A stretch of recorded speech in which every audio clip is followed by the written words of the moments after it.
25 yıl önce buraya gelmiş. Bakalım, ölüm tren yolunda bir gün.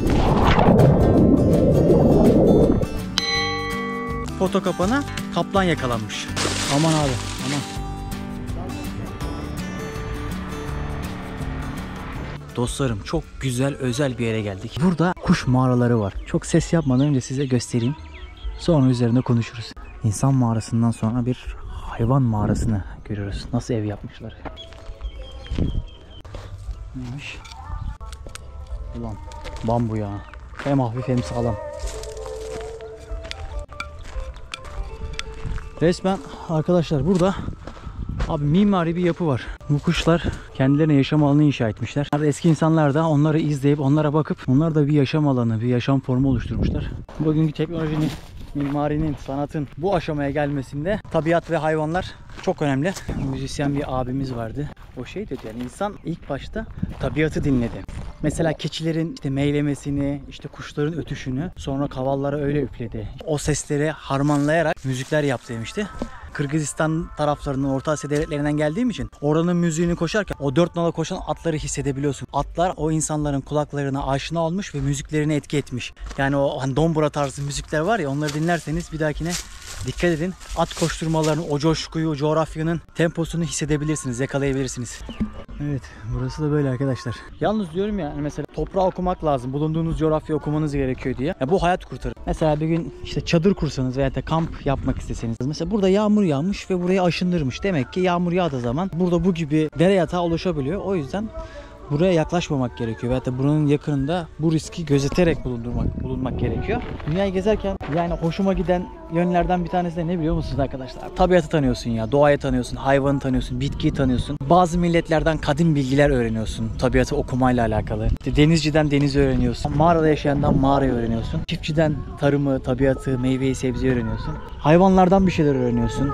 Ve bunlarla hayatını idame ettiriyorsun. Yaşamaya devam ediyorsun. Bu bilgileri kullanarak daha doğrusu. O seni mutlu ediyor. İsmet hocam da burada diye söylemiyorum. Çok şey kattı. O yüzden bugün de aslında İsmet abiyle şeyi konuştuk. Yani etrafınızdaki insanlar sizin hayatınızı renklendiriyor, şekillendiriyor. O yüzden kimin elinden tuttuğunuza dikkat edin derim. İsmet abi, yayılımcı hatmi çiçeği. Lantana, evet. Çalı, aynen çalı formunda oluyor. Bazı hayvanlar ve insanlar için zehirli.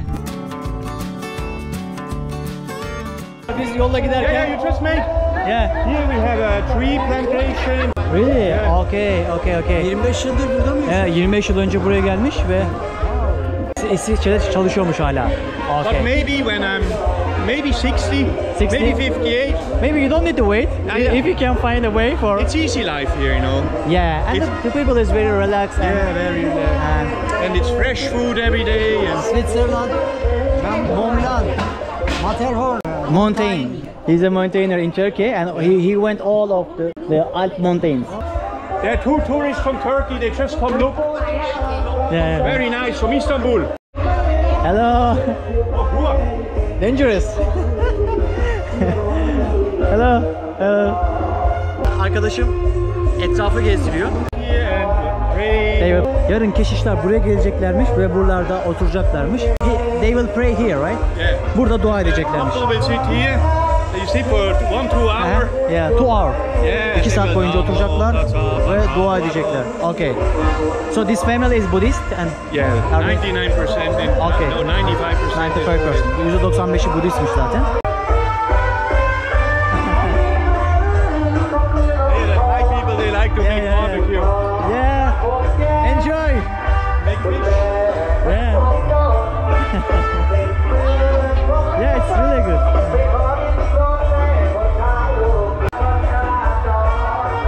And this is a kitchen inside. Okay. Burası mutfak. The house in Thailand you just take for sleep in the night. Yeah. Only outside the whole day. Exactly. You don't need a nice house. It's only for sleeping. Very simple. Yeah. When I. I don't have any furniture. When I sleep, I put the mattress on the floor and I sleep on the floor. Yeah. This is my mother-in-law. Hello. Yeah, no problem. Well, bir anda kendimizi böyle bir ortamda bulduk arkadaşlar. İnsanlar çok neşeli. Bakın bir anda yemek yapıyorlar, bir anda dans ediyorlar.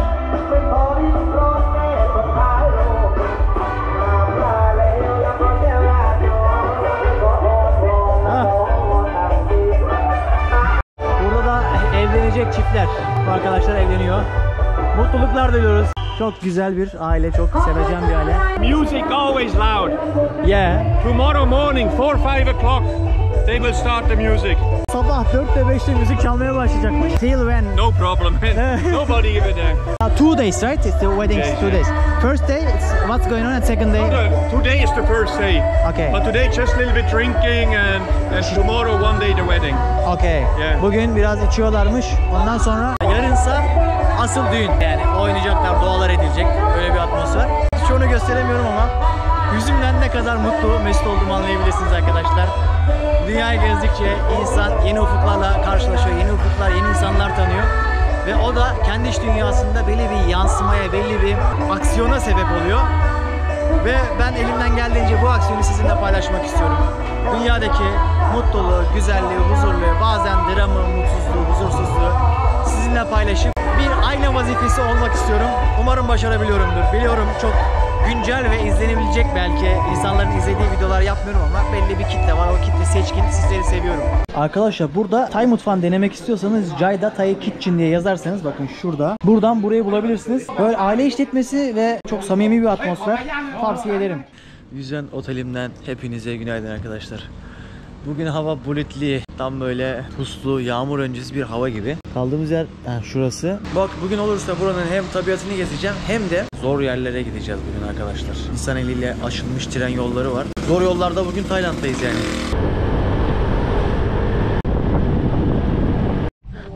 Vallahi şansımızı sevelim ya. Tam var ya, tam mağaranın olduğu yere geldik. Bu tren geldi. Şuranın güzelliğine baksanıza ya. Halkı selamlıyorlar insanlar, baksanıza. Nostaljik bir yolculuk.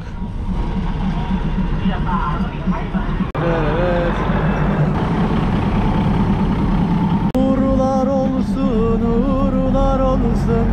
Yüzünlü bulutlar yoldaşın olsun. Tabii insanlar tren geçince de hemen telefonlarla beraber tren rayına atlıyorlar. Oo, yalnız nehir gerçekten güzel görünüyor.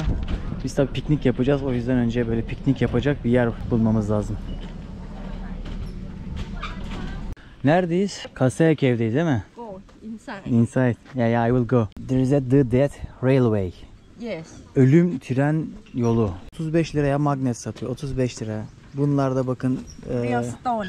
real, gerçek taşlarmış. Bu ne? Bu da mı real stone? It's not real stone. Not defterleri falan var. Bu penis figürünün anlamı da bereket abi.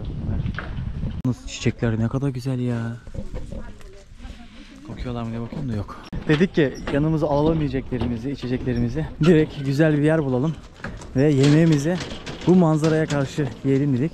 Fotoğraflar çekiliyor ama bir zamanlar şu tren yolunun yapımında 120 binden fazla kişi vefat etmiş. Bunlardan 100 bin tanesi arkadaşlar burada çalışan işçiler ve 20 bin tanesi de 2. Dünya Savaşı'nda alınan esirler, içerisinde Amerikalısı, İngiliz'i vesairesi. Burada da önemli bir mağara var. Bu mağarayı az sonra ziyaret edeceğiz. Şartları düşünsenize, 1945'li yıllar, 1940'lı 45'li yıllar. Yani insanlar abi ne zor şartlarda çalışmışlar ya. Zaten vefat sebeplerine baktığım zaman bir, hava şartları, hava sıcak. İkincisi zor çalışma koşulları. Buraları elleriyle açan insanlar vefat ettiler yani. Sırf bu şartlardan dolayı. Bir de tabii ki bölgede hastalık da var. O zaman sağlık şartları bu kadar da elverişli değil. Böcek sokmasından, işte sıtmadan, sağlıksız koşullardan filan vefat ediyorlar. Öyle söyleyeyim. Kıvay Nehri burası abi. Kabinler yapmışlar suyun üzerine. Biz de dedik ki arkadaşlar nerede yemek yiyebiliriz, nerede bir şey atıştırabiliriz dedik. Onlar da burada yiyebilirsiniz dedi, bilmiyorum. Umarım beni doğru anlamışlardır çünkü hani yanlış anlamış da olabilirler. Restoran bakıyoruz o tarzında da anlamış olabilirler. Arkadaşlar burada River Kwai Cabin diye bir yer var. Bayağı da güzel bir işletme yani hani biz de ricada bulunduk, dedik burada yemeklerimizi yiyebilir miyiz? Onlar da yiyebilirsiniz dedi. Ve biz yer gösterecekler şimdi. Normalde dışarıdan tabii ki yemek getirmek yasak ama arkadaşlar sağ olsunlar İnisiyatif kullandı diyebilirim. Wow, balıklara bakın arkadaşlar. Patapian. Patapian. Can you eat this or not? I don't like. You don't like. Beğenmiyormuş arkadaş balığı. Yo değil. Really bon. Velibon. Okay. I don't like it. But Yeah, so good. Yeah. İletişimin açamayacağı kapı yok arkadaşlar. Yani yeter ki bir selam verin. Meramınızı samimi bir şekilde izah edin. Deyin ki ben bunu yapıyorum. Arkadaşa dedim ki ya dedim etrafta da gösterebilirim. Senin bulunduğun yeri, sana yapabileceğim şey bu dedim. Olur mu? Olur. Tamam dedik o zaman ve kendimizi bu nehrin kenarında gördük. Az sonra şuradan tren geçecek. 20 dakika sonra bir daha geçecekmiş tren. Böyle bir atmosfer yani. Evet arkadaşlar, şimdi Kıvay Nehri'nde serinleme vakti. Akıntı çok fazla bu arada. Şöyle göstereyim size. Ben buradan çıkacağım. İleriden başlayacağım yolculuğuma. Ve burada kendimi artık bir şekilde atacağım buraya. Arkadaş şuradan gireyim şimdi.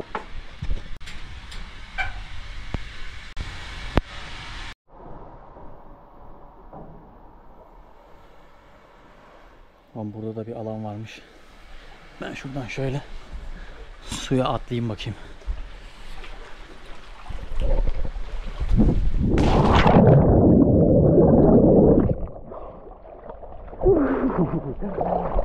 O baksana şuralara.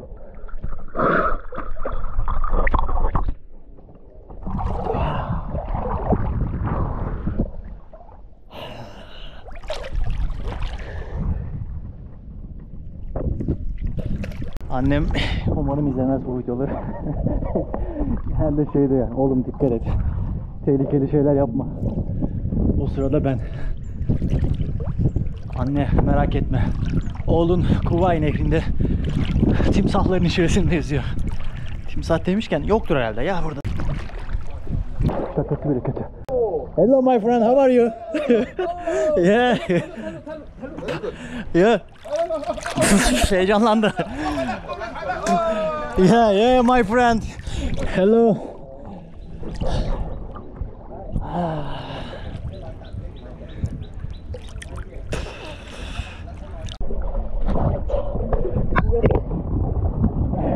En başından gelip buraya gelmek Evet. lazım, biliyor musun? Abi böyle yani biliyorsun bizim zihnimizdeki ya burada yüzerek devam edeceğiz. 5 kilometre 10 kilometre. Evet, evet. Daha bir keyifli olur. Vallahi Bence tebrik kovulmadan gidelim abi. Abi buranın keyfini güzel çıkarttık. Tayland, Kanchanaburi eyaletine gelirseniz hem tarihi öneme sahip hem dini öneme sahip. Yol boyunca o kadar çok Budist tapınağı gördüm ki hatta bazı Budist merkezleri de burada. İnsanlar bu bölgede inançlarına bağlı. Yol güzergahındaki hem tapınaklardan anladım hem de bir marketi ziyaret ettik. Markette böyle hazır bir Ramazan kolisi gibi diyeyim sizin anlayacağınız. Öyle bir koli yapmışlar. Dedim ki bunun sebebi ne dedim. İnsanlar buradan direkt alıyorlar ve bunları Budistlere, işte keşişlere veriyorlarmış. Hani hazır bir şekilde paketlemişler. Demek ki yani o yolda gelen insanlar hiç onu bu seçeyim, bunu seçeyim yapmadan direkt keşişlere böyle işte malzemeler getiriyor. Ölüm Demiryolu olarak adlandırılan demiryolunda yine bir tren geçişine şahit oluyoruz.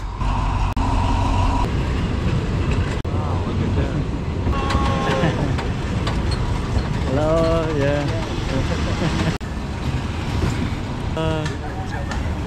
Herkes selamlaşıyor burada. Ve geldik mağaraya. Arkadaş 2. Dünya Savaşı'nda yine Japonlar bu mağarayı bir sığınak olarak kullanmışlar. Sonra yine Budistler bu mağarayı bir arınmak için mabet olarak kullanmışlar. Burada inzivalar yapmışlar. Buradaki Buda heykeli Taylandlılar için kutsal. O yüzden yerliler buraya geliyorlar ve bu mağara böyle gidiyor. Tayland'da çok fazla mağara gördüm. Bayağı da ziyaret ettim. Genelde birbirine benziyorlar mağaralar. Coğrafyada fay hattı olduğu için yani deprem oluyor, depremlerle beraber doğal oluşumlar oluyor. Aynı şekilde işte su kaynakları da çok fazla aşınmayla beraber. Yani hayatımda görmediğim kadar bir ilginç böyle yapılar gördüm. Burası böyle gidiyor yani düşünsenize 2. Dünya Savaşı'nda buralar hep kullandı, buralarda hep Japon askerler depo olarak, mevzi olarak kullandı buraları. Sığındılar. Yani ne hikayeler vardı burada işte. Abi burada yarasa dışkısı kokuyor net, keskin. Bak ses geldi zaten. Yarasa sesi. Evet buraya kadar gelmişken tokmağımızı da vuruyoruz arkadaşlar. Genelde 3 defa vuruyorlar. Genelde Tayland'a gelip belli noktalara gidilip geri dönülüyor. Yani belli şeyler var. Onun haricinde burada inanç turizmi var. Hep seks turizmiyle anılan bir coğrafya ama Tayland'da müthiş bir doğa güzellik var. Sadece yani kadından ve uyuşturucunun serbest olmasından ibaret değil. Burada inanç turizmine şahit olabilirsiniz. Hatta farklı inançların ritüellerini gözlemleyebilir ve de deneyimleyebilirsiniz. Bunun yanında Tayland mutfağı, Tay mutfağı, bunu deneyimleyebilirsiniz. Outdoor aktiviteleri yapabilirsiniz. Dediğim gibi yani Tayland aslında bizim bildiğimizden ve gördüğümüzden daha fazlası olduğunu ben de gezerek görüyorum. Ve iki tabiat sever olur da yan yana gelir de daha doğrusu tabiata çıkmaz mı? Bir alan gördük böyle bir patika gibi. Burası maymun besleme alanıymış. Hem öyle National Park'ta falan değiliz yani doğal bir ortam. Daha önce burada bir yangın olmuş herhalde değil mi İsmet abi? Evet. Yangına da elverişli bir yere benziyor. Hani derler ya maymun bunun neresinde diye. Bu arada yangın olalı çok da olmamış gibi İsmet abi. Ya maymunlar neredesiniz? Veyahut da yılan. Evet. Bölgede karşılaşabileceğimiz bir Şu anda ağaçların kovuklarında, ağaçların altında, kayaların altında dinleniyorlar değil mi Bölgedeler. bu sıcakta? Aynen. güneşe maruz kaldıklarında ciltleri kurur. Hatta nasıl bir insanın belli bir ısıya dayanıklıysa onlar da uzun süre güneşte kalamaz. Dün karşılaştığımız bir aile vardı. Bugün de onlar bizi düğüne davet etti. Dediler ki geçtiğimiz günlerde buraya işte 50 kilometre yakında yani bu bölgeyi işaret ederek burada 4 tane foto kapana kaplan yakalanmış. Bana da gösterdi fotoğraflarını. Haberlere falan çıkmış zaten hatta. Yani bu bölgede kaplan yaşıyor arkadaşlar. Myanmar sınırına çok yakınız. Şu anda 21 kilometre mesafe var kuş uçuşu. Bölge yabani bir bölge. Biz de yaban hayatı seviyoruz.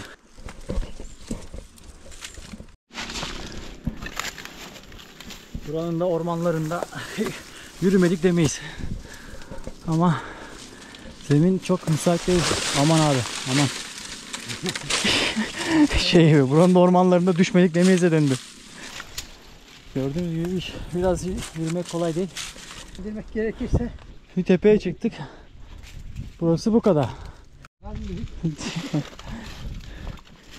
Gidecekleri varsa da gitmeyecekler. Gelmeyecekler.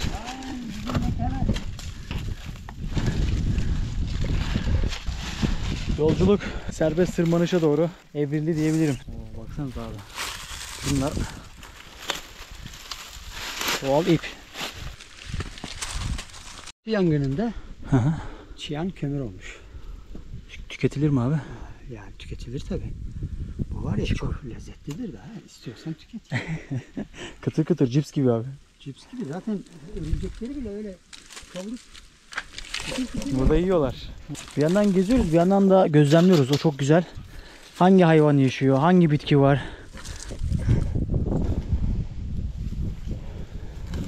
Özgürlük ya vallahi. Turistik yerlerden çıkıp böyle bir yere girmek arkadaş ayrı bir özgürlük hissi veriyor. Şöyle dağ tepeyi aşarak ilerliyoruz. İsmet abi yalnız burada var ya bayağı bir şey var, bambu var ha. Şunlardan güzel ev yapılır. Daha doğrusu her şey yapılır bu bambudan da. Şey değil mi? Kav mantarı değil mi abi? ne de benziyor ama bu biraz daha farklı yani.